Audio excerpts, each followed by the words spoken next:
నీ సన్నిధిలో నిత్యము స్థిరపరచు అని అంటాడు. ఒక రాజు చక్రవర్తిని ఏమంటున్నాడు? నా కుటుంబం కట్టబడాలి, నా జీవితము బాగుండాలి, కాబట్టి నా కుటుంబాన్ని నీ సన్నిధిలో స్థిరపరచు, బలపరచు. నీ సన్నిధిలో నిత్యము, ఒక్కరోజు కాదయ్యా, నిత్యము ఉండు ప్రభు అని ప్రార్థన చేస్తాడు. కాబట్టి మన జీవితంలో అలా నిత్యము నీ సన్నిధిలోనే ఉండాలి ప్రభు అని మనం దేవుని అడగాలి. అప్పుడు దేవుడు నిత్యుడుకు తండ్రి ఎప్పుడు తన సన్నిధిలో మనకు ఉంచుతాడు. కాబట్టి మనం చూస్తాము. అలాగనే హల్లెలూయా, నిర్గమకాండం 40:34 చూస్తాము. మోషేతో దేవుడు చెప్తున్నాడు, నేను చెప్పింది నువ్వు చేయమని. దేవుడు చెప్పింది మోషే చేసిన తర్వాత అప్పుడు మేఘము ప్రత్యక్షపు గుడారమును కమ్మగా యెహోవా తేజస్సు మందిరమును నింపెను. ఏమైంది? మందిరం అంతా దేవుని తేజస్సుతో నింపబడింది. తర్వాత నిర్గమకాండము 40:35 ఆ మేఘము మందిరము మీద నిలుచుట చేత మందిరము యెహోవా తేజస్సుతో నిండెను గనుక మోషే ప్రత్యక్షపు గుడారంలోనికి వెళ్ళకుండెను. మోషే దేవుడు చెప్పింది చేసిన తర్వాత ఆ యొక్క మందిరము పైన, అలాగనే మందిరం లోపట దేవుని మహిమ, దేవుని తేజస్సుతో, దేవుని సన్నిధితో మందిరము కప్పబడ్డది. మోషే కూడా మందిరం లోపలికి వెళ్దామంటే అడుగు పెట్టడానికి, లోపట వెళ్ళడానికి కూడా వీలైనంత దేవుని తేజస్సు ఆ మందిరాన్ని కప్పుకొని ఉంది. హల్లెలూయా. మరి ఆ దేవుడు ఏమంటున్నాడు? నీ హృదయమే నా ఆలయం, నీ హృదయంలో నేను వచ్చి ఉంటానన్నాడు. మరి దేవుడు మన హృదయంలో సంచాకారుడుగా, ఆ తేజోమయుడైన తేజస్సు కలిగిన, మహిమ కలిగిన తండ్రి మనలో ఉండాలంటే దేవునికి ఇష్టం లేనిది మనం హృదయంలో నుండి తీసేసుకోవాలి. అప్పుడు దేవుని వాక్యముతో, దేవుని సన్నిధితో, దేవుని ఆత్మతో నీ హృదయము, నీ శరీరము, నీ ప్రాణాత్మ శరీరము నింపబడి ఉన్నప్పుడు అప్పుడు బయట విషయాలు కానీ బయటది నీలో రావడానికి వీలవుతుందా? లేదు కదా, లేదు. కాబట్టి దేవునితో మనం నింపబడి ఉండాలి. దేవుని వాక్యముతో నింపబడి ఉన్నప్పుడు నీకు చెడు తలంపులు రావు. అనవసరమైన విషయాలు మాట్లాడడం, అనవసరమైన వాటి జోలికి మనం పోవం, అనవసరమైన వేరే వాళ్ళ గురించి మనం మాట్లాడడం. దేవుడు ఏం చెప్పాడు, సేవకుడు ఏం చెప్పాడు, ఆ పనులు చేసుకుని దేవుని ముక్కుంటూ మన పనులు మనం చేసుకుంటాం కదా. మరి దేవుని సన్నిధి నీలో, నీతో నేను నిత్యము ఉంటానని చెప్పిన ఆ దేవుని సన్నిధిని నువ్వు అనుభవిస్తున్నావా? మనము గ్రహించాలి. దేవుడు నన్ను చూస్తున్నాడని మనము భయముతో మనము బ్రతకాలి. కాబట్టి ఆ గుడారము, ఆ యొక్క సన్నిధి ఏమైంది? దేవుని తేజస్సుతో నింపబడి ఉంది. కాబట్టి దేవుని సన్నిధి మందిరంలో దేవుడు ఉంటాడు, ఆయన సన్నిధి ఉంటుంది. మందిరంలో వచ్చి ప్రార్థన చేసి వారి మొర దేవుడు ఆలకిస్తాడు. కాబట్టి దేవుని సన్నిధిలోకి వచ్చే విషయంలో కూడా మనము ఎట్లా రావాలి?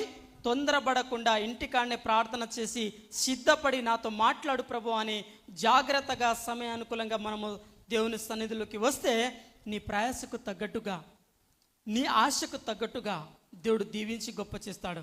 అలాగనే హగ్గయి 2:9 దేవుడు అంటాడు, ఈ కడవరి మందిరం యొక్క మహిమ మునుపటి మందిరం యొక్క మహిమను మించి ఉన్నది. మునుపటి మందిరము కంటే ఈ కడవరి మందిరం యొక్క మహిమ మునుపటి మందిరము కంటే మించి ఉన్నది. ఆ తర్వాత చెప్తాడు, సైన్యుల అధిపతికి యెహోవా సెలవిచ్చుచున్నాడు, ఈ స్థలం ముందు నేను సమాధానము అనుగ్రహిస్తా అంటాడు దేవుడు. అంత మహిమ కలిగిన ఆ దేవుని సన్నిధిలో వచ్చి మనం ప్రార్థన చేస్తే ఏం చేస్తాడు దేవుడు? సమాధానం అనుగ్రహిస్తాడు, సంతోషాన్ని దేవుడు ఇస్తాడు, నీ కన్నీరుని దేవుడు తుడుస్తాడు. అన్న దేవుని సన్నిధిలోకి వచ్చి ప్రార్థన చేసినప్పుడు దేవుడు ఏం చేశాడు? గొప్ప ప్రవక్తనిచ్చాడు, సామ్యులను.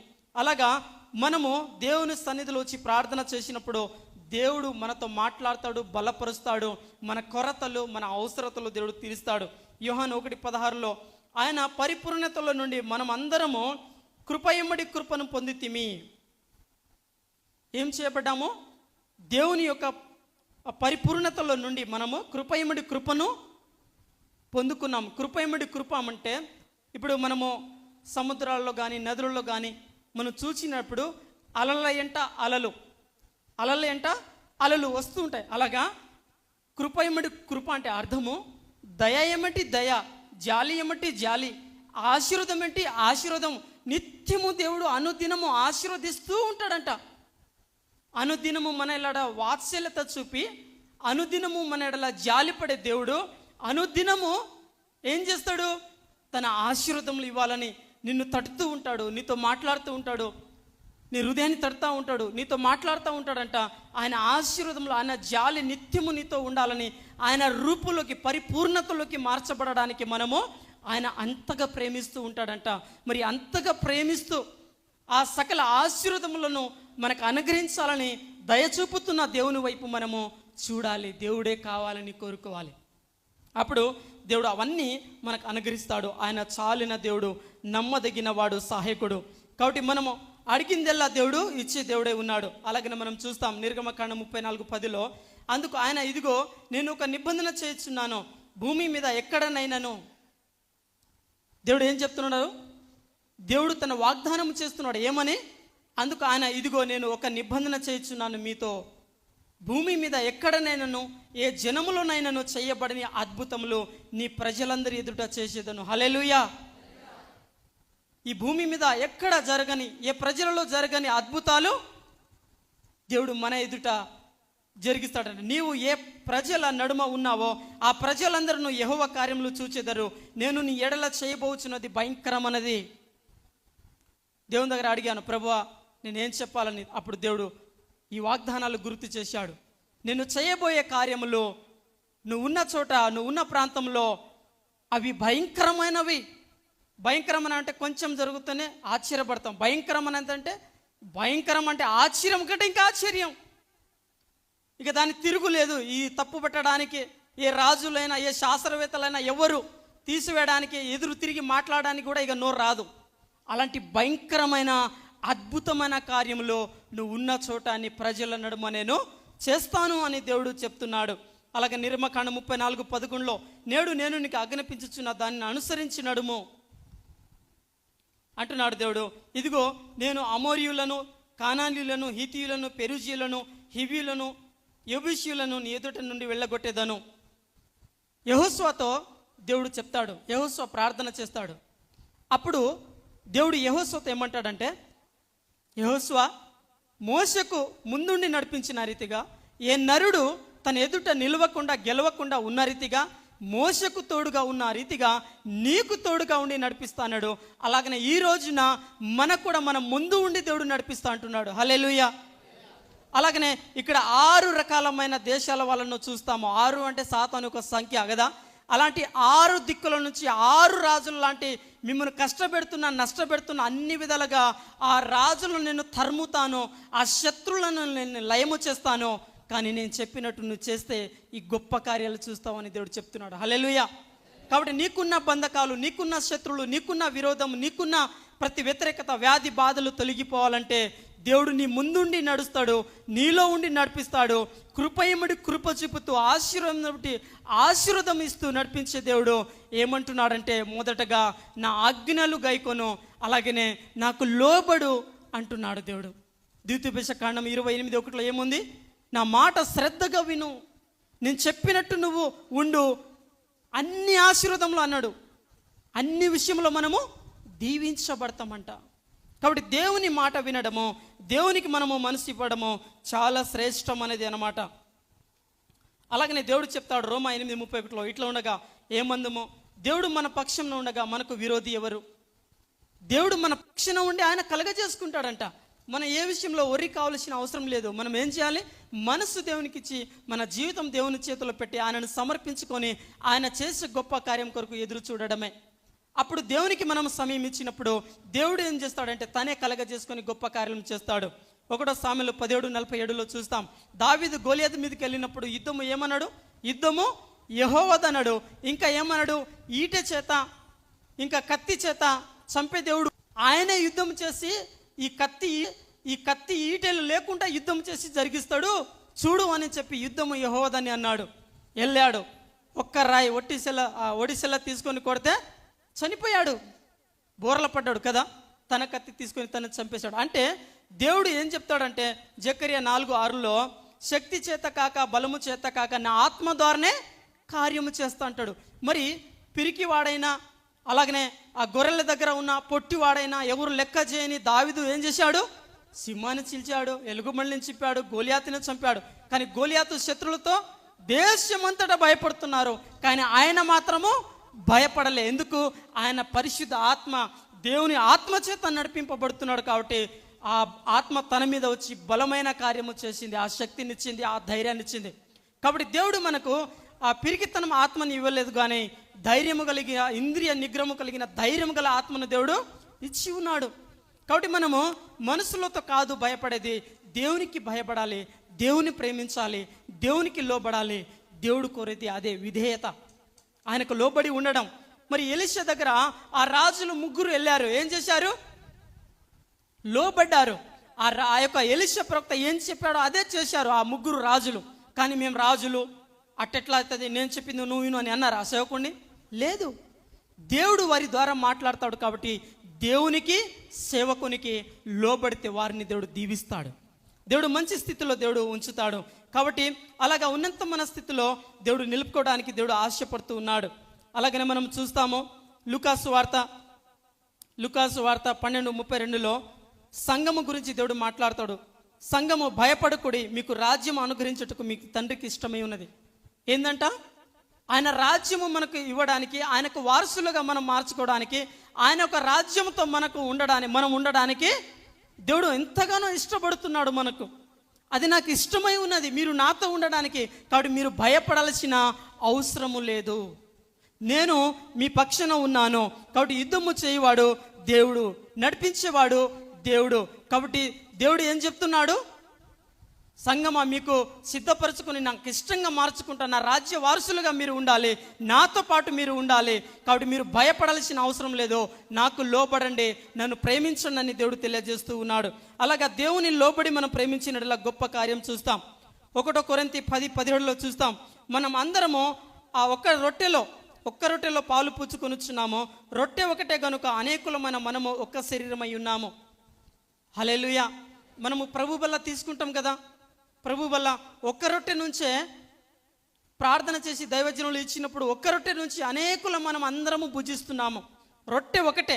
అలాగా అనేకులమైన మనం అందరము ఒక్కరులుగానే ఉన్నాము, ఒక్క శరీరముగానే, ఒక్క సంఘముగానే, ఒక్క దేవుని పిల్లలుగానే ఉన్నాము. అందుకని మనము వేరు కాదు, నువ్వు ఒక్కరు నేను ఒక్కరు అని అభిప్రాయం కలిగి ఉండాల్సిన అవసరము లేదు. కాబట్టి దేవుడు అదే చెప్తున్నాడు అన్నమాట.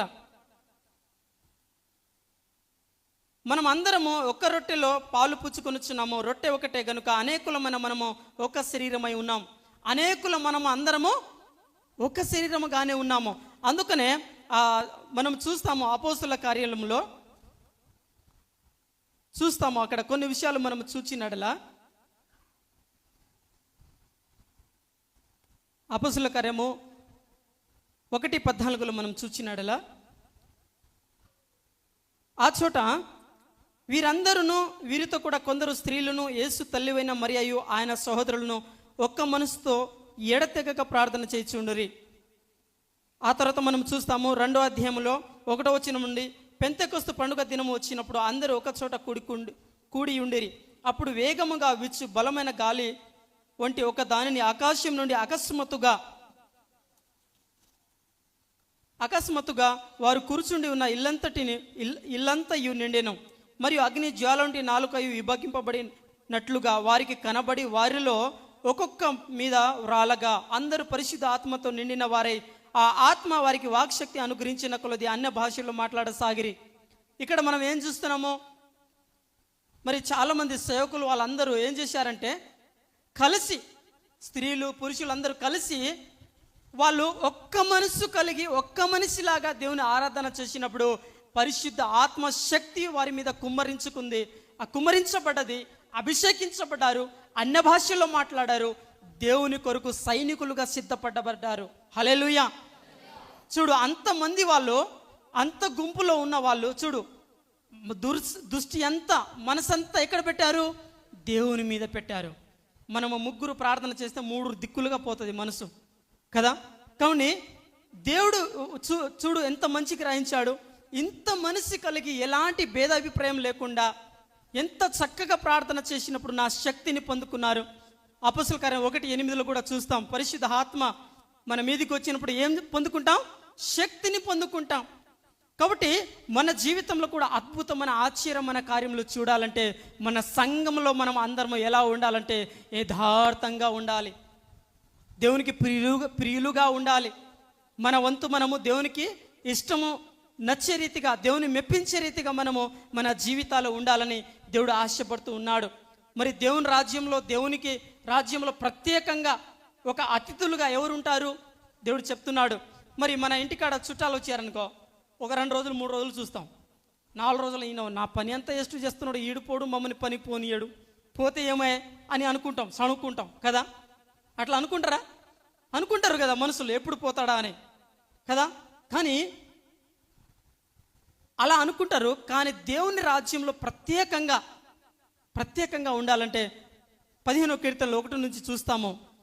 దేవుని రాజ్యంలో, ఆయన గుడారంలో ప్రత్యేకంగా ఉండేవాళ్ళు హృదయపూర్వకంగా నిజం మాట్లాడేవారు. ఎవరు? హృదయపూర్వకంగా నిజం మాట్లాడాలంట, నీతిని అనుసరించి బ్రతకాలంట, ఇంకా యథార్థంగా ఉండాలంట. ఎట్లా ఉండాలి? యథార్థంగా ఉండాలంట. మరి అపొస్తలుల కార్యం 18వ అధ్యాయంలో మనం చూస్తాం ఆకుల ప్రెస్కిల గురించి. ఆకుల ప్రెస్కిల వాళ్ళు భార్య భర్తలు. మరి పౌలు వాళ్ళ దగ్గరికి వచ్చినప్పుడు, అలెగ్జాంద్రులు వాళ్ళ దగ్గరికి వచ్చినప్పుడు వాళ్ళు ఆతిథ్యం ఇచ్చడం కానీ, సేవకులను మర్యాద ఇచ్చే విషయంలో కానీ, మరి సంఘాలను కట్టే విషయంలో కానీ, సంఘాన్ని బలపరిచే విషయంలో కానీ, సంఘ పనులలో ప్రోత్సాహపరిచే విషయంలో కానీ వాళ్ళిద్దరు భార్య భర్తలు ఎలా ఉన్నారంటే, వారి జీవితాలను వారు కట్టుకున్నారు, వారి పనులు వాళ్ళు చేసుకుంటున్నారు. వాళ్ళు సంఘాన్ని, సేవని, దేవుని రాజ్య వ్యాప్తి కొరకు, అలాగనే సేవకులను ప్రోత్సాహపరుస్తూ దేవునికి మహిమకరంగా, చూడముచ్చటగా చక్కటి ప్రేమానురాగం కలిగిన కుటుంబాన్ని మనము చూస్తాము. కొన్ని నెలలు వాళ్ళ దగ్గర చాలామందిని వాళ్ళు పెట్టుకున్నారు, అతిథ్యం ఇచ్చారు. కానీ మనము ఒక 2-3 రోజులు ఎవరైనా రాగానే వెంటనే వెళ్ళిపోవాలని అంటారు. వీళ్ళు పోమన్న వారు కాదు కానీ పొగబెట్టువారు కదా. పొగ పెడితే అంట ఈ ఇంట్లో ఊకే పొగ పెడుతురు ఊకే అని వెళ్ళిపోతారంట. వాళ్ళంతట వాళ్ళే కదా. అట్లా ఉంటుంది మనుషుల ప్రేమ. కానీ దేవుని ప్రేమ చూపించే వారమై ఉండాలి. మనల్ని బట్టి దేవుని బట్టి మన జీవితాలు కట్టబడాలి. మనల్ని బట్టి ఇతరులు కూడా మార్చబడాలి, దేవుని యొక్క సన్నిధిలో రాగలగాలి. కాబట్టి అలాగా దేవుడు మనకు చెప్తూ ఉన్నాడనమాట. కాబట్టి దేవుడు మంచి దేవుడు, ఆశ్చర్యకార్యము చేసే దేవుడే ఉన్నాడు. కాబట్టి సంఘంలో ప్రతి ఒక్కరము ఒక్క మనిషిలాగా ఒక్క దేవుని అందరము కలిసి హృదయపూర్వకంగా ఆరాధన చేసినప్పుడు గొప్ప కార్యాలు, ఆశ్చర్యమైన కార్యములు మనం చూస్తాం. మరి అపొస్తలుల కార్యం 12వ అధ్యాయంలో మనం చూస్తాం. పేతురు చెరసాలలో ఉన్నప్పుడు సంఘం ఏం చేసింది? అత్యాసక్తితో ప్రార్థన చేసినప్పుడు తెల్లారితే పేతురును చంపేస్తారు. కానీ ఆ రాత్రి పూట తెల్లారుజామున దేవుడు ఏం చేశాడు? సైనికులందరూ ఉన్నా కూడా తీసుకొచ్చాడు.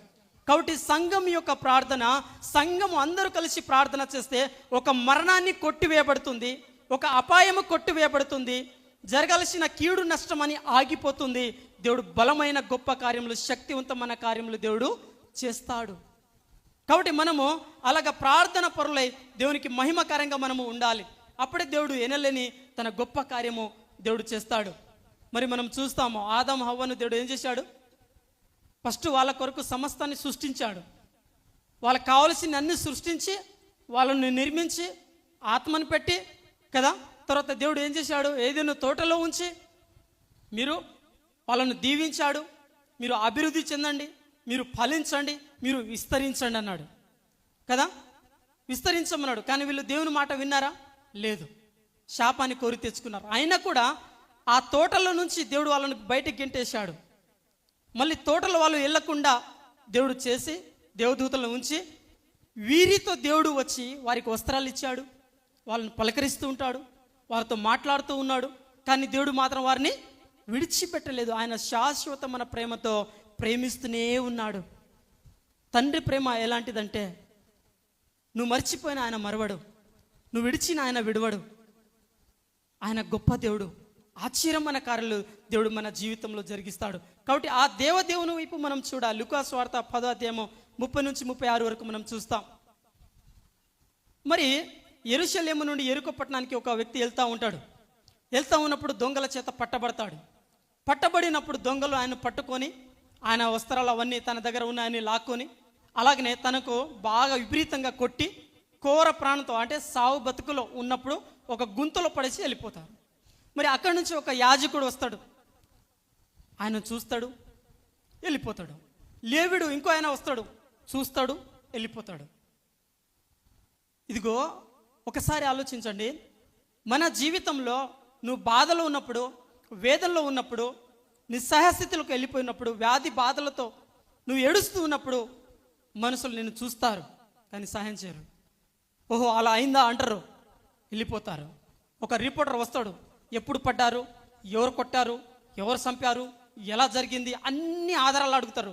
ఒక్క సహాయం చేయడు, వెళ్ళిపోతాడు. మనుషులు కూడా వస్తారు, నీ గురించి మాట్లాడతారు, పట్టనట్టు వెళ్ళిపోతారు. ఆ ఇద్దరు యాజకుడు లేవిడు వచ్చారు, గుంతలో పడి ఉన్న వ్యక్తిని చూశారు, రక్తం కారుతా ఉంది, గాయంతో ఉన్నాడు, వస్త్రాలు లేవు, తన పరిస్థితి భయంకరంగా ఉంది, కానీ పట్టించుకోకుండా వెళ్ళిపోయారు. అంతలోనే ఒక సమరయుడు వచ్చాడు. 34వ వచనంలో 33లో చూస్తాం. అయితే ఒక సమరయుడు ప్రయాణమైపోవచ్చు, అతడు పడి ఉన్న చోటికి వచ్చి అతనిని చూచి అతని మీద జాలిపడి దగ్గరకు పోయి నూనెయు ద్రాక్షరసమును పోసి అతని గాయములను కట్టి తన వాహనము మీద ఎక్కించి యొక్క పూటకూళ్ళ వాణ్ణి ఇంటికి తీసుకొని పోయి అతన్ని పరామర్శించాను. దేవుడు ఏం చేస్తున్నాడంటే తనను చూశాడు. ఆ గుంతలో గాయంతో ఉన్న వ్యక్తిని చూసి తన దగ్గరికి వెళ్ళి తనను ప్రేమించి ఆ గుంతల నుంచి బయటికి తీసుకొచ్చి తన గాయాలను కట్టి తన యొక్క బాధను తీసివేసి తనకు కావలసిన అన్నీ ఇచ్చి తిరిగి తనతో పాటు కూర్చుండబెట్టుకున్నాడు. అది దేవుని ప్రేమ. నువ్వు గాయంలో ఉన్నప్పుడు, దిక్కుతోచని పరిస్థితుల్లో ఉన్నప్పుడు, ఏసారిపోయినప్పుడు, నష్టపోయినప్పుడు, ఏం చేయాలో అర్థం కాని పరిస్థితుల్లో, ఎవరు నిన్ను పట్టించుకోరు. ఈ లోకంలో ఏ నరుడు నీ గురించి ఆలోచన చేయట్లేదు, చూసినా కూడా చూడనట్టు వెళ్ళిపోతున్నారు. అలాంటి పరిస్థితుల్లో నువ్వు దేవుని మనసు ఇచ్చినప్పుడు దేవుడు నిన్ను ప్రేమించి నీ దగ్గరికి వచ్చి నీ గాయాలు కట్టి నీ చీకటిని ప్రతి బంధకాలని ప్రారలదోలి తన యొక్క వెలుగుతో నిన్ను కప్పి నీ గాయాలు కట్టి తనతో పాటు తన ఒడిలో కూర్చుండబెట్టుకునే దేవుడే ఉన్నాడు. హల్లెలూయా. ఓ తల్లి తన బిడ్డను ఆదరించిన దానికంటే ఎక్కువగా దేవుడు ఆదరిస్తాడు. అందుకనే మనం చూస్తాం కీర్తనలు 7:3 గుండె చెదిరిన వారిని ఆయన బాగు చేయవాడు, వారి గాయములను కట్టువాడు. గుండె చెదిరిన వారిని బాధ అయిందా, శ్రమ వచ్చిందా, ఆ పరిస్థితులు మార్చి ఆ గాయాన్ని తీసివేసి ఆ గాయాన్ని పూడి చేసేది, బాగు చేసి నడిపించేది దేవుడు ఒక్కడే. కాబట్టి ఆ దేవుని మనము ఆశ్రయించాలి, అంతే. ఆ దేవుని మనం మనసు ఇచ్చాలి, ఆ దేవుని మనము ప్రేమించాలి, ఆ దేవునిలో మనం నిలిచి ఉండాలి. అప్పుడే మనం ఫలిస్తాము, అప్పుడే మనం దీవించబడతాము. కాబట్టి ఈ లోక సంబంధమైన భూ సంబంధమైన వాటి మీద మనసు పెట్టకుండా మన మనసు ఎవరి మీద పెట్టాలి? దేవుని మీద పెట్టాలి. అప్పుడు దేవుడు అద్భుతమైన కార్యాలు చేస్తాడు. అలాగనే మోషే ఆహారంలో మరి ప్రార్థన చేసినప్పుడు నీళ్ళు లేవు ప్రభా అన్నప్పుడు దేవుడు ఏమన్నాడు? బండతో మాట్లాడమన్నాడు. ఎడారిలో దాహమైతా ఉంది, నీళ్ళు లేవు, ఆహారం లేవు, ఏంటి పరిస్థితి అని దేవుని మొర్ర పెట్టినప్పుడు దేవుడు ఏం చేశాడు? బండ నుంచి నీళ్ళు ఇచ్చాడు. ఉన్న చోటన ఉన్న పాటునే ఆకాశం నుండి మన్నను కురిపించి పోషించాడు. నా బాహుబలము తక్కువైందా? నేను ఏమైనా ఇస్తాను. దేవుడు ఏమైనా చేయగలుగుతాడు. ఆయన సర్వశక్తి కలిగిన దేవుడు. నమ్ముట నీవులనైతే నమ్మువానికి సమస్తము సాధ్యము. కాబట్టి ఆ పెద్ద దేవుడు సమస్తాన్ని నీకు ఇచ్చి నడిపించే తండ్రి ఉన్నాడు. కాబట్టి దేవుడు ఏమంటున్నాడు? నువ్వు నాలో నిలిచి ఉండు, నేను నీతో నిలిచి ఉంటా, నువ్వు ఫలిస్తావు, నువ్వు దీవించబడతావు. నీ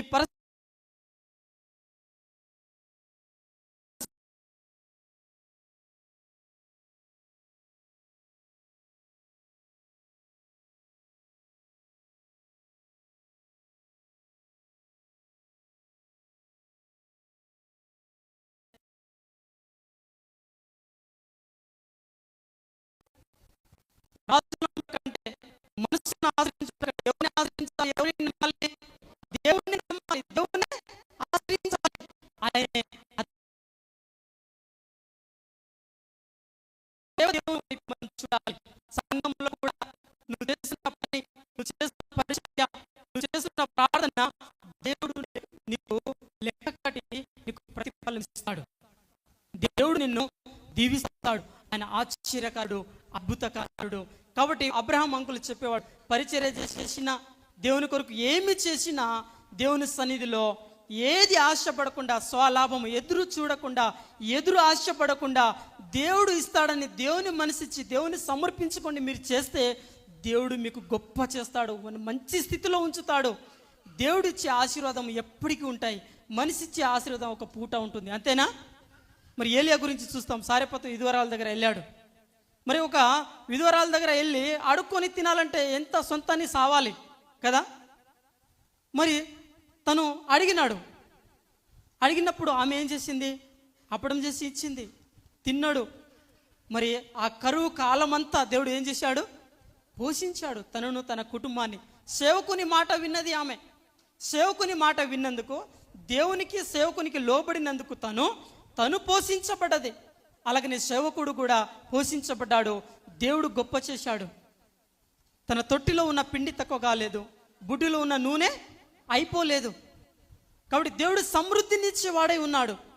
కాబట్టి మొదటి ప్రేమ దేవునికి ఇవ్వాలి, దేవునికి లోబడాలి. అప్పుడు దేవుడే అద్భుతమైన కార్యాలు చేసేవాడే ఉన్నాడు. మనం చూస్తాం, గెహాజీ తెలుసుగా. దేవుని సన్నిధిలో ఎట్లా ఉంటుందంటే, కొందరు దేవుని సన్నిధిలో వచ్చి బాగుపడి వెళ్ళిపోతారు, కొందరు దేవుని సన్నిధిలో వచ్చి రోగాన్ని తెచ్చుకొని వెళ్ళిపోతారు. తెలుసా? నయమాను సిరియా దేశపు సైన్యాధిపతి. కుష్టు వ్యాధి వచ్చినప్పుడు ఎలీషా దగ్గరికి వచ్చాడు. ఎలీషా మాటకు లోబడ్డాడు. ఆయన కుష్టు వ్యాధి వెళ్ళిపోయింది, బాగుపడ్డాడు. పసిపిల్లల దేహం వల్లే యథార్థవంతుడుగా వెళ్ళిపోయాడు. తన పాపం కడుక్కొని నీతిమంతుడుగా అయిపోయి వెళ్ళిపోయాడు. అయితే తన దగ్గర ఉన్న ఆ ఎలీషా ప్రవక్త దగ్గర ఉన్న గెహాజీ ఏం చేశాడు? ఆ ప్రవక్తను తెలియకుండా, ఎలీషాను తెలియకుండా పరుగున ఆ నయమాను వస్త్రాలు, వెండి, బంగారాలు అన్నీ ఇస్తా అంటే ఎలీషా ప్రవక్త వద్దన్నాడు. కానీ ఆ పాస్టర్ని తెలియకుండా పాస్టర్ దగ్గర ఉన్న ఈయన పోయి అవన్నీ అడుక్కొచ్చాడు. మా పాస్టర్ చెప్పాడు, ఇవన్నీ కావాలంట, వేరే దేశం నుంచి వేరే వాళ్ళు వచ్చారు ఇద్దరు అని తీసుకొచ్చి ఏం చేశాడు? దాచిపెట్టుకున్నాడు. కానీ దేవుడు ఇక్కడ ఉన్న ఎలీషా ప్రవక్తని ఆయన ఏమేం చేస్తున్నాడు అన్నీ చూపిస్తూనే ఉన్నాడు. ఎక్కడ పోయి వచ్చావు నాయన అంటే, నేను ఎక్కడికి పోలే, ఇక్కడనే ఉన్నా, నేను ఎక్కడికి పోలేదు, ఇక్కడనే ఉన్నా అన్నాడు. కాబట్టి ఇది దోచుకోవడానికి, ఈ సంపాదించుకోవడానికి సమయమా?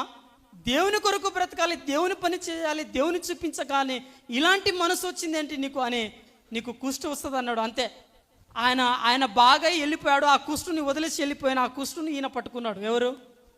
గెహాజీ. ఉజియా రాజు ఉన్నాడు దేవుని సన్నిధిలో. అంత నాకు తెలుసు, సంఘంలో ఆ ధూపము ఆ యొక్క గుడారంలో ఆ యొక్క దేవుని సన్నిధిలో నేను పోయి ధూపం వేయాలి, మీకేం తెలుసు అని ఏం చేశాడు? సేవకులను పక్కన పెడదాం అనుకున్నాడు. కానీ వెళ్ళాడు జ్ఞానం ఉందని, ధనం ఉందని విర్రవికి వెళ్తే కుష్టు వ్యాధి వచ్చింది. వ్యాధిగ్రస్తుడై బయటికి వచ్చాడు. ఆ దినాలలో వ్యాధిగ్రస్తులు ఎక్కడ ఉంచేవాళ్ళు తెలుసా? ఊరు బయట. ఎవరు మాట్లాడేవారు కాదు. ఒక రాజు జనసమూహంలో ఉండాల్సిన ఏం గతి పట్టింది? ఎవరు పలకరించేవారు లేక అలాంటి స్థితి పోయింది. కాబట్టి గర్వపడేవారిని, తిరుగుబాటు చేసేవారిని, దేవునికి వేరుగా ఉన్నవారిని, సేవకులకు వేరుగా మాట్లాడేవారిని, ఇతరుల గురించి వేరుగా మాట్లాడేవారిని దేవుడు అన్ని చూస్తూ ఉంటాడు. సమూయేలు ప్రవక్త దేవుని సన్నిధిలో పెంచబడ్డాడు, మంచి పరిచర్య చేశాడు, అనేక కుటుంబాలు కట్టబడ్డాయి, రాజులను అభిషేకించాడు. హల్లెలూయా. దేవుని సన్నిధిలో వచ్చి రాజులను అభిషేకించి ప్రపంచమంతటా వాడబడే వాళ్ళు లేవనెత్తబడతారు. దేవుని ప్రేమించకుండా, సమర్పించకుండా, స్వార్థం కొరకు చేసేవాళ్ళు, రోగంతో కూడా బయటికి వెళ్ళిపోయే వాళ్ళు, ఏమీ లేకుండా ఒదుగు లేకుండా ఉండేవాళ్ళు కూడా ఉంటారు. 2 రకాలు ఉంటారు మనసులో. అర్థమైందా? కాబట్టి మన జీవితము ఎలీషా లాగా, ఏలియా లాగా, సమూయేలు ప్రవక్త లాగా, యోహాను లాగా మండుతూ దేవునికి మహిమకరంగా ఆకాశ నక్షత్రములే ప్రకాశిస్తూ జీవవాక్యమును చేతబట్టుకొని అనేకులను స్వార్థ ప్రకటించడానికి, దేవుని మహిమ కొరకు మనము దేవుని చేతిలో బలమైన పాత్రలుగా వాడబడాల్సిన వారమై ఉన్నాం. కానీ నిస్సహాయ స్థితిలో నిన్ను నువ్వు చులకనగా చేసుకొని నువ్వు విమర్శించుకుంటూ ఎన్నడూ ఉండవద్దు. మన ముందు ఉన్న దేవుని వైపు చూడాలి. విశ్వాసానికి సర్వాన్ని సృష్టించిన దేవుడు, విశ్వాసానికి కర్త, కొనసాగించేది, నడిపించేది ఆయనే వైపే చూడాలి. కానీ సులువుగా చిక్కులు పెట్టి పడగొట్టే పాపం వైపు చూడవద్దు. మనసులకు మనసు ఇవ్వవద్దు. ఎవరికి మనసు ఇవ్వాలి? దేవుని మీద మనసు పెట్టాలి, దేవుని ఆనుకోవాలి, దేవుని ప్రేమించాలి, దేవుని చేత అభిషేకింపబడాలి. అప్పుడు దేవుడు గొప్ప కార్యం చేస్తాడు. మనం చూస్తాం అపోస్తల కార్యం 13వ అధ్యాయంలో. మరి బర్నబా, పౌలు ఏం చేశారు? ప్రార్థనలు చేశారు, ఉపవాసం ఉన్నారు. ఎవరైతే నమ్మకంగా దేవుని సన్నిధిలో నమ్మకంగా ఉంటారో, పరిచర్య చేస్తారో, సంఘం ఏం చేస్తుంది అంటే ప్రార్థన చేస్తారు. మరి సేవకులు కూడా ఉపవాసం ఉండి వారి కొరకు ప్రార్థన చేసి అభిషేకించి పంపినప్పుడు విరజిమ్ముకొని ఫలిస్తారు, వాడబడతారు, విరజిమ్ముకుంటారు కదా. కాబట్టి అలాగా దేవుని బలిష్టమైన చేతుల కింద దీన మనసు కలిగి ఓర్పు సహనముతో మనం సిద్ధపడాలి. దేవుడు మనం ఎలా వాడుకోబోతున్నాడో, ఎలా మనం తీసుకెళ్తాడో దాని కొరకు, దేవుని చిత్తాని కొరకు మనము ఆశపడాలి. దేవుడు దేని నిమిత్తమైతే నన్ను పుట్టించాడో, ఈ సంఘంలో ఉంచాడో, ఆయన చిత్తమంతా నాయడల మా సంఘమడల నెరవేర్చబడాలని ఆసక్తితో మన సంఘం కొరకు, మన కుటుంబాల కొరకు మనము ఉదయాన్నే లేచి ఏం చేయాలి? ప్రార్థన చేయాలి. దేవునికి మహిమపరచాలి, దేవుని ఘనపరచాలి, దేవుని పూజించాలి. కాబట్టి అందరికంటే ఎక్కువగా దేవుని ప్రేమించాలి. కాబట్టి మోసే ప్రార్థన చేశాడు, నీళ్ళు లేనప్పుడు దేవుడు నీళ్ళు ఇచ్చాడు ఉన్న చోటునే. అలాగనే ముగ్గురు రాజులు, యూదా రాజు, ఇజ్రాయెల్ రాజు, ఏదోము రాజు ప్రార్థన చేశారు, ఉన్న పాటున దేవుడు నీళ్ళు ఇచ్చాడు. హగ్గారు ప్రార్థన చేసింది, నీళ్లు దేవుడు అక్కడనే ఇచ్చాడు. సాంసోను ప్రార్థన చేశాడు, సావబోతున్నాను అన్నాడు, దేవుడు అప్పుడే నీళ్ళు ఇచ్చినప్పుడు, ఉన్న చోటనే పుట్టించి ఇచ్చినప్పుడు దేవుడు ఏం చేశాడు? తన ప్రాణం తెప్పరిల్లింది, తను బ్రతికాడని రాయబడి ఉంది. నేను చావబోతున్నాను అన్నాడు, కానీ దేవుడు చంపలేదు, బ్రతికించాడు. కానీ తన చేతులారా తనే పోగొట్టుకున్నాడు పిలుపును, దేవుని ప్రత్యక్షతలను, దేవుడు ఇచ్చే ఆశీర్వాదములను, దేవుని కొరకు వాడబలసిన ఆ జీవితాన్ని తనువును ఏం చేసుకున్నాడు? దేవునికి విరుద్ధంగా బ్రతికి, దేవుని అవమానకరంగా, దేవునికి మహిమకరంగా లేదు తన జీవితం కదా. కాబట్టి ఈ లోక సంబంధమైన మాయ మాటలకు గురై మోసము చేయడానికి సాతానుడు రకరకాలమైన రూపంలో వస్తాడు కదా, రకరకాలమైన రూపంలో వస్తాడు. కానీ మనం జాగ్రత్త పడాలి, మన జీవితాలను మనం కట్టుకోవాలి. ఇప్పుడు పెద్ద స్క్రీన్ పెట్టామనుకో, ఆ స్క్రీన్లో ఎక్కడో ముఖ్యమంత్రి భోజనం చేస్తూ ఉన్నాడు. ఆ భోజనం చేస్తుంది, నేను తింటున్నా అని నువ్వు ఫీల్ అయిపోతే నీ నోట్లో వచ్చేస్తుందా? రానే రాదు. కాబట్టి ఈ లోకమంతటా నువ్వు తిరిగినా, ఎన్ని సెల్ ఫోన్లో ఎన్ని వీడియోలు చేసినా, ఎన్ని వాక్యాలు విన్నా, నువ్వు సొంతంగా నువ్వు బైబిల్ చేతులు పట్టుకొని నువ్వు చదివి నువ్వు దేవుని సమయం ఇస్తే నువ్వు దీవించబడతావు. దేవుని వాక్యము నీలో ఫలింపచేస్తుంది, నీ బంధకాలు పోతాయి, నువ్వు ఆశీర్వదించబడతావు. కాబట్టి నువ్వు సమయం ఇవ్వాలి, సొంతంగా నువ్వు దేవునికి సమయం ఇవ్వాలి. ఆయన నువ్వు ప్రేమిస్తున్నట్టు, దేవుని నువ్వు ప్రేమిస్తున్నట్టు, దేవునికి నువ్వు మనసు ఇచ్చినట్టు ఎట్లా తెలుస్తుంది? ఇప్పుడు మీకు ఎవరైనా ఫ్రెండ్షిప్ ఉన్నారనుకో, ఏం చేస్తారు? రోజు ఫోన్ చేస్తారు, పని లేకున్నా కూడా, పని ఉన్నా కూడా అన్ని వదిలేసిపోయి కలిసి మాట్లాడి వస్తావు. ఎందుకు? ప్రేమిస్తున్నావు కాబట్టి. మరి దేవుని నువ్వు నిజంగా ప్రేమిస్తే, దేవునికి మనసిస్తే తప్పకుండా రోజు బైబిల్ చదువుతావు, తప్పకుండా నువ్వు కన్నీటితో ప్రార్థన చేస్తావు, దేవుడే కావాలని నిన్ను కోరుకుంటావు. మనసంతా దేవునికి ఇచ్చి మనస్ఫూర్తిగా బైబిల్ని హత్తుకొని, నీ ఆజ్ఞలు, నీ కట్టడాలు నాకు నేర్పించు, నా మనోనేతలో తిరుగు, సర్వసత్యం నాకు బోధించు అని నువ్వు దేవుని దగ్గర నువ్వు పెనుగులాడతావు. అప్పుడు దేవుడు అద్భుతమైన కార్యము నీ జీవితంలో చేస్తాడు. బయటికి వెళ్ళినప్పుడు స్నాక్స్ తింటారు కొందరు కదా, టీ తాగుతారు.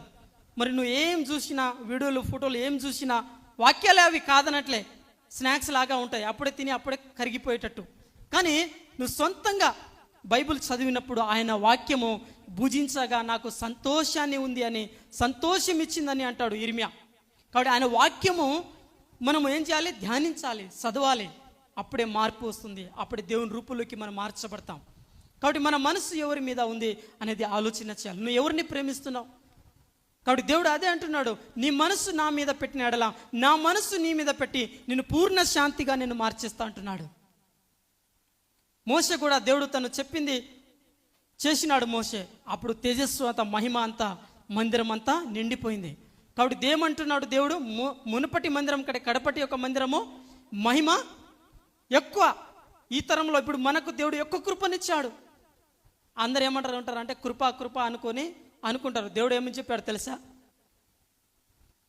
అన్యాయం చేస్తున్న వాడిని చేయని, నీతిగా ఉన్నవాడిని ఉండని, నువ్వేం worry కాకు, వారి లెక్క నేను తెలుపుకుంటా అన్నాడు దేవుడు. ఏమన్నాడు? దేవుడు తీర్పులోకి తీసుకొస్తాడంట, ఒక్కరిని విడిచిపెట్టాడంట. విడిచిపెట్టే దేవుడు కాదు, నిన్ను ప్రేమిస్తూనే ఉంటాడు విడిచిపెట్టకుండా. ఒక సమయం ఉంది, ఆ సమయంలో మనం ఏం చేయబడాలి? సెలెక్ట్ అవ్వాలి. ఒక ఉద్యోగం ఇవ్వాలంటేనే అన్ని పరీక్షల్లో సెలెక్ట్ అవ్వాలి. మరి ఇక్కడ కూడా సెలెక్ట్ అవ్వాలి. నీతి ఉండాలి, నిజాయితీ ఉండాలి, యథార్థత ఉండాలి, స్వస్థ బుద్ధితో నీతితో బ్రతకాలి, దేవుని ప్రేమించాలి, సేవకులను ప్రేమించాలి, దేవునికి లోబడాలి కదా, దేవుని ఆజ్ఞలు జరిగించాలి, నీ పనులు నీ బాధ్యతలు నువ్వు జరిగించుకోవాలి, నీ కుటుంబాన్ని నువ్వు కట్టుకోవాలి, అనవసరంగా ముచ్చట్లు పెట్టకుండా ఎక్కడ పడితే అక్కడ వెళ్ళిపోకుండా సమయానికి ఇంటికి రావాలి, దేవునికి సమయం ఇవ్వాలి, కుటుంబ ఆరాధనలు చేసుకోవాలి, ప్రార్థన చేయాలి. అప్పుడు మనం ఫలిస్తాం. మరి యెహోషువ అంత పెద్ద ఘనంగా వాడబడిన యెహోషువ ఏమంటున్నాడంటే, నేనును నా ఇంటి వారును యెహోవాను సేవించాలి అంటున్నాడు. ఇంకొక మాట అంటుంది ఆ పై వచ్చిన వాళ్ళు అంటాడంటే, మీరు ఎట్టయినా పోండి, ఎట్లయినా బ్రతకండి, ఎట్టయినా తిరగండి, నాకు అనవసరం. నేను చేయాల్సింది ఏంటంటే, నేను నా కుటుంబం, నా భార్య, మేము పిల్లలు, మేము చేయాల్సింది అంటే దేవుని సన్నిధిలో ఉండాలి, దేవుని సేవించాలి, దేవుని ప్రేమించాలి, అంతే. చూడు, మంచి నిర్ణయం అది. అట్లా తీసుకోవాలి, మనం మంచి నిర్ణయం తీసుకోవాలి. అలాగా మన చూపుతో కూడా. మరి యోబు అంటాడు 31:1 ఏమంటాడు, నా కనుల్లో కన్నెక్కలను ఎట్లాగా చూడును, అట్లాగూ చూచినాడలా సర్వశక్తిని ఆజ్ఞ ఏమవుతుంది అంటాడు. అంటే తను ఏమంటాడంటే, నేను చూపుతో ఒక చెడు దృశ్యాన్ని చూసినా, లేకపోతే చూపుతో చెడు తలంపులు చేసినా, నన్ను చూస్తూ ఉన్నాడు సర్వశక్తిమంతుడు. ఆ సర్వశక్తిని 7 నేత్రాల కింద, సీసీ కెమెరాల కింద నేను ఉన్నా. నన్ను ప్రతి క్షణము నన్ను చూస్తూ ఉన్నాడు. నేను దేవుని వేరుగా చెడు తలంపులతో, చెడు దృశ్యాలు, చెడు చలనచిత్రాలు చూసినాడలా ఆ సర్వశక్తిని ఆజ్ఞ నేను మీరిన వాడని అవుతాను కదా. కాబట్టి ప్రభువా, ఈ రోజు నుంచి నేను అట్లా చూడను, నా కనులు నిన్ను చూడాలి, నా మైండ్, నా దృష్టి అంతా నీలో ఉండాలి, నువ్వు నాలో ఉండాలి అని దేవునితో నిబంధన చేసుకుంటాడు. హల్లెలూయా. కాబట్టి మనం కూడా ఏం చేయాలి, దేవునితో నిబంధన చేసుకోవాలి. మంచి బ్రతుకు, మంచి జీవితం నేను జీవించాలి ప్రభువా, నీ కొరకు నేను ఫలించాలి ప్రభువా, నీ కొరకు నేను నీకు మహిమకరంగా బ్రతకాలని మన జీవితాన్ని ఆయన చేతిలో పెట్టాలి. ఆయన కొరకే మనము బ్రతకాలి. అప్పుడు దేవుడు గొప్ప కార్యములు, ఆశ్చర్యమైన కార్యాలు చేస్తాడు. కొత్తగా పెళ్ళయిందంట. ఏమైంది? పెళ్ళయింది. పట్టణానికి వెళ్ళిపోయారు భార్యాభర్తలు. కొంతకాలానికి డాడీ చూడడానికి వచ్చారంట. అక్కడ వాళ్ళ డాడీ కొంచెం పలహారాలు అవి తీసుకెళ్ళి, కొత్తగా పెళ్ళైంది ఎట్లా ఉన్నారని. అయితే ఆ 2వ మిద్దె మీద ఉందంట, 2వ అంతస్తులో. భార్యాభర్తలు మాట్లాడుకుంటూ ఉన్నారు. భార్య బయటికి వెళ్ళి చూడగానే ఒక ఆయన వస్తూ ఉన్నాడు. వెంటనే ఆ కిచెన్ రూమ్లో వెళ్ళి అన్ని సామాన్లు పడేస్తూ ఉందంట. భర్తకు అర్థం కావాలి, అరే ఇంతవరకు బాగానే ఉంది, అంత సామాన్లు పడేస్తుంది ఏంటి నా భార్య అనుకున్నాడు. అంతలోనే డోర్ తట్టారట. ఎవరా అని అంటే ఆ అబ్బాయి ఒకళ్ళ తండ్రి. అంతలోనే డోర్ తీశాడు, నన్ను కూర్చోబెట్టాడంట. అంతలోనే తన భార్యను నీళ్ళు తీసుకొచ్చి, అమ్మా డాడీ ఇది ఊరు నుంచి వచ్చాడు కదా, అలసిపోయి ఉంటాడు అని చెప్తే, మీ డాడీకి నేను ఎందుకు నీళ్ళు ఇవ్వాలి అని చెప్పిందంట. సరేలే అని తను ఇచ్చేశాడు. 3 రోజులు అయిపోయింది. మీ డాడీని వెళ్ళగొట్టు, లేకపోతే నేనైనా వెళ్ళిపోతా, నీతో ఉంటాను అని చెప్తుందంట. సరే ఏం చేద్దాం అంటే, నీ డాడీని కొట్టినట్టు కొట్టు, నన్ను నువ్వు కొట్టినట్టు కొట్టు, కానీ కొట్టకు, నేను ఏడ్చినట్టు ఏడుస్తా కానీ ఏడవను అని ఇద్దరు భార్యాభర్తలు మాట్లాడుకున్నారు. వాళ్ళ డాడీ ముంగల వెళ్ళి, ఈయన కొట్టినంట, ఆమె ఏడ్చిందంట, నా బదులు మీరెందుకు కొట్టుకుంటారని వెళ్ళిపోయాడు. తలుపేసుకున్నారు. ఇద్దరు భార్యాభర్తలు మాట్లాడుకుంటారంట. నువ్వు కొట్టినావు కానీ కొట్టలేదు, నువ్వు తిట్టినావు నువ్వు ఏడ్చినావు కానీ ఎడవలేదు అని ఇద్దరు మాట్లాడుకుంటారు. అంతలోనే ఎవరో డోర్ తట్టారు.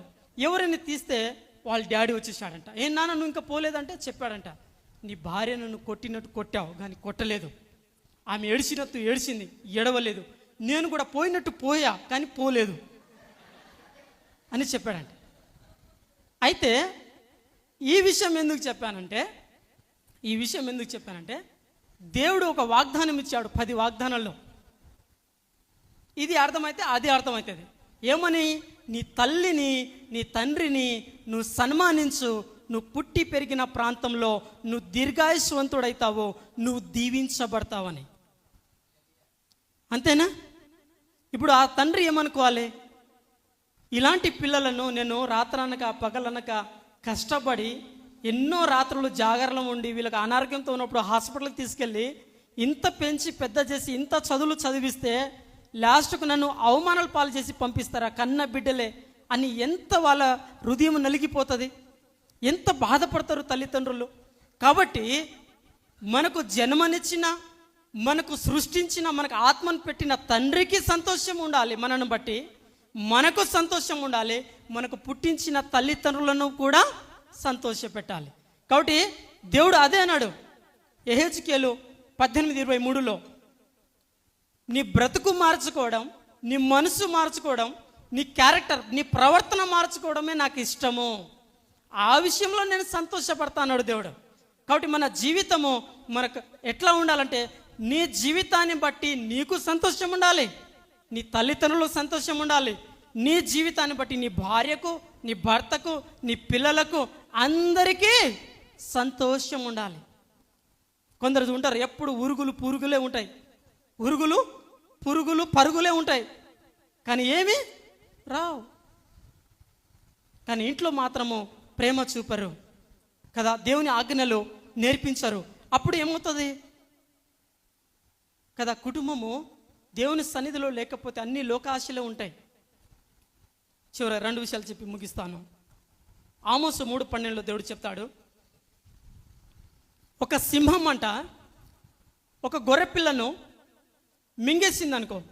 మింగినప్పుడు ఆ గొర్రె పిల్లను అంతా మింగేసి ఆ నోట్లో ఆ గొర్రె పిల్ల యొక్క ముక్కు, 2 చెవులు, 2 కాళ్ళు కనబడతా ఉన్నాయంట సింహం యొక్క నోట్లో.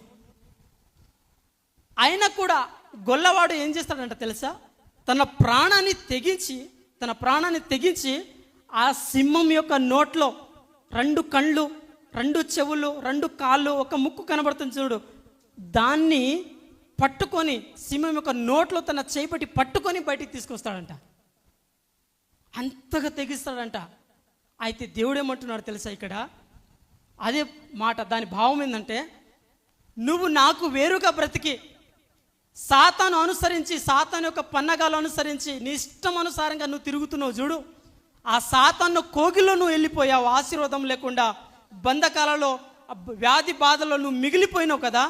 అయినా కూడా ఆ సాతాను యొక్క నోట్లో నువ్వు వెళ్ళిపోయి ఇంకా గుడుక్ అంటే కడుపులో వెళ్ళిపోతుంది, అలాంటి స్థితిలో నువ్వు ఉన్నావా, నరకపు అంచులో. అయినా కూడా నువ్వు నా కొరకు ఆశపడితే, నాకు మనసిస్తే, ఆ సింహము నోట్లో నుంచి నేను, ఆ అపవాది యొక్క నోట్ల నుంచి నిన్ను బయటికి తీసుకొచ్చి కొత్త జీవితాన్ని ఇస్తా అంటాడు దేవుడు. హల్లెలూయా. అలాంటి భయంకరమైన స్థితిలో నువ్వు కురుక్కుపోయినా దేవుడు, నువ్వు దేవుని కొరకు ఆశపడితే అంట, నీ పరిస్థితులు, స్థితిగతులు దేవుడు మార్చేస్తాడంట.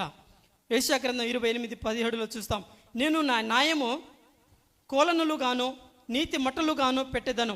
అంటే దేవుడు ఇక్కడ ఏం చెప్తున్నాడు అంటే, ఆమోసు 7:8 కూడా మేస్త్రి గోడ కట్టేటప్పుడు ఏం చేస్తాడు, ఆ గుండు దారం వదులుతాడు, ఒక విటికే బయటకు వస్తే దానికి చక్క చేస్తాడు కరెక్ట్ రావాలని. దేవుడు కూడా నా వాక్యం అనే కొలతతో నిన్ను కొలిస్తే నువ్వు సరిపోతావా? నీ జీవితం ఎలా ఉంది? ఒక దినం వస్తుంది, తప్పకుండా నేను లెక్క అడుగుతా, తప్పకుండా నీ జీవితాన్ని నేను కొలుస్తా, ఆ మట్టపు గుండులాగా దాన్ని నువ్వు సరిపోవాలి. కాబట్టి వాక్యానికి, ఆ తుకానికి నేను సరిగా ఉన్నానా లేనా ఒక్కసారి ఆలోచన చేసుకో, జాగ్రత్త పడు, భయపడు అని దేవుడు మనకు సెలవిస్తూ ఉన్నాడు. కాబట్టి ఆయనకు జాగ్రత్త పడాలి. ఆ దేవునికి మనం భయపడినడలా దేవుడు ఎనలేని గొప్ప కార్యములు మన జీవితంలో చేస్తాడు. కాబట్టి ఆ దేవుని మీద మనసు పెట్టాలి. కాబట్టి దేవునికి ఏమి ఇష్టం? మనం ఫలించడం ఇష్టం, అభివృద్ధి చెందడం ఇష్టము, విస్తరించబడడం ఇష్టము కదా, అనేకులకు మాదిరికరంగా, దేవునికి మహిమకరంగా మనం ఉండడము ఇష్టము. కాబట్టి మనసు దేవునికి ఇవ్వాలి. కాబట్టి ఉన్న చోటున, ఉన్న పాటున దేవుడు ఏం చేస్తాడు? నీ నీతికి తగ్గట్టుగా దేవుడు నిన్ను గొప్ప చేసి ఉన్నతమైన స్థలాల్లో దేవుడు నిలబెట్టుకుంటాడు. కాబట్టి ఆ దేవుని కొరకు మనం తృష్ణ కలిగి ఉండాలి. ఇంకా అందరూ ఒక్క మనసు కలిగి ప్రార్థన చేసినప్పుడు పరిశుద్ధాత్మ దిగి వచ్చింది, శక్తిని పొందుకున్నారు, బంధకాలు ఊడిపోయినాయి, ఇంకా అన్య భాషల్లో మాట్లాడారు, బలమైన సేవ వాళ్ళు చేశారు. కాబట్టి సంఘములో వచ్చినామా దేవుని గురించి మాట్లాడాలి, దేవుని కొరకు సిద్ధపడి రావాలి, దేవుడు మాట్లాడతాడు. అవి మనము ఏం చేయాలి? అనుభవించుకొని ప్రార్థన చేసుకొని దేవుని సన్నిధిని మనం కోరుకున్నాడలా గొప్ప కార్యములు, ఆశ్చర్యమైన కార్యములు దేవుడు మన జీవితంలో జరిగిస్తాడు. కాబట్టి దేవుడు ఇంకా ఏం చెప్పాడు? నిర్గమకాండం 34లో మనం చూస్తాం 10వ వచనంలో, నువ్వు ఉన్న జనములలో, నువ్వు ఉన్న ప్రాంతంలో ఏ భూమి మీద ఎక్కడ ఎప్పుడు ఏ జనములో జరగని ఆ భయంకరమైన అద్భుతాలు, ఆశ్చర్యమైన కార్యములు నీ జీవితంలో జరిగిస్తా, కృపయమడి కృప, ఆశీర్వాదముడి ఆశీర్వాదములతో నిన్ను వర్ధిలింప చేస్తా అని దేవుడు సెలవిచ్చినాడు. కాబట్టి దేవునికి మహిమ కలుగును గాక, దేవుడి వాక్యము దీవించును గాక. ప్రార్థన చేసుకుందాం. కాబట్టి ప్రార్థన చేసుకుందాం.